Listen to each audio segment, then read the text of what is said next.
Share చేసుకోవచ్చు. మంజులా గారు మాట్లాడండి. అందరికీ నమస్కారాలు.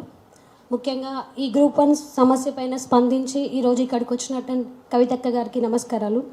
ఇక్కడికి వచ్చిన గ్రూప్ 1 ఆస్పిరెంట్స్ అందరికీ కూడా మా నమస్కారాలు. ఇప్పుడు నేను చాలా తక్కువ మాట్లాడతాను, కాకపోతే ఇందులో నేను కొన్ని డైరెక్ట్ సీఎం రేవంత్ రెడ్డి గారిని అడగాలనుకుంటున్నా. నేను వచ్చేసి తెలంగాణ అభ్యర్థిని. ఇది నేను ఏపీపీఎస్సి గ్రూప్ 2 రాసిన హాల్ టికెట్. దీనిపైన ప్రిలిమ్స్లో ఏమిచ్చారంటే ప్రిలిమ్స్ హాల్ టికెట్ పైనే ట్రీటెడ్ ఆస్ ఓసీ అని ఇచ్చారు. అంటే ఇక్కడ రిజర్వేషన్స్ అనేవి ఏం లేవు. డైరెక్ట్ మనం ఒకవేళ జాబ్ తెచ్చుకోవాలంటే మెరిట్లో వచ్చి జాబ్ తెచ్చుకోవాలి. మరి ఇప్పుడు వచ్చిన ర్యాంకర్స్లో లోకల్ నాన్ లోకల్ అనే దాన్ని మొత్తం పక్కన పెట్టి ఏ విధంగా గ్రూప్ 1లో మెరిట్ పోస్టులు ఇచ్చిర్రు, అది మా అందరికీ ఉన్న $1 మిలియన్ క్వశ్చన్. దానిపైన ఇంతవరకు ఎవ్వరూ స్పందించి ఆన్సర్ చేసిన వాళ్ళు అసలు ఎవ్వరూ లేరు.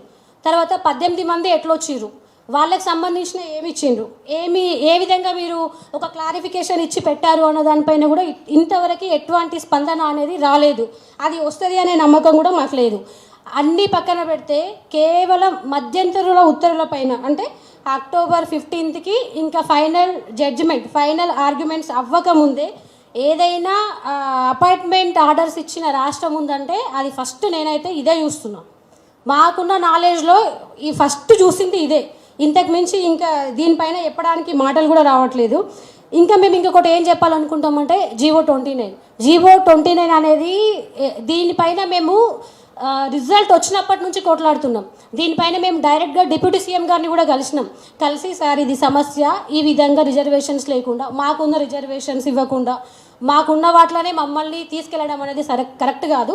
ఒక రిజర్వేషన్ అభ్యర్థి వాళ్ళు మెరిట్లో కనుక జాబ్ సాధించుకోగలిగితే ఖచ్చితంగా వాళ్ళని మెరిట్లో కన్సిడర్ చేయాలి.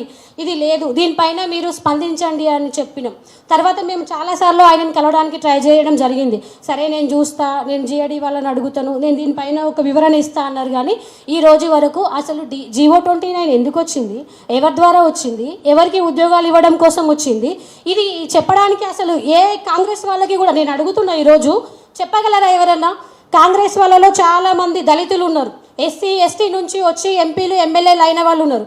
మీ జాతికి అన్యాయం చేస్తుంటే మీరు అక్కడ కూర్చొని మీ పదవులు ఉంటే ఎంత పోతే ఎంత, అంటే ఇక్కడ బడుగు బలహీన వర్గాలకు చెందిన వాళ్ళు అవ్వద్దా, గ్రూప్ 1 ఆఫీసర్లు అవ్వద్దా, వాళ్ళు నెక్స్ట్ ఐఏఎస్లోకి వెళ్ళొద్దా, డిఎస్పీ నుంచి ఐపీఎస్లోకి వెళ్ళొద్దా?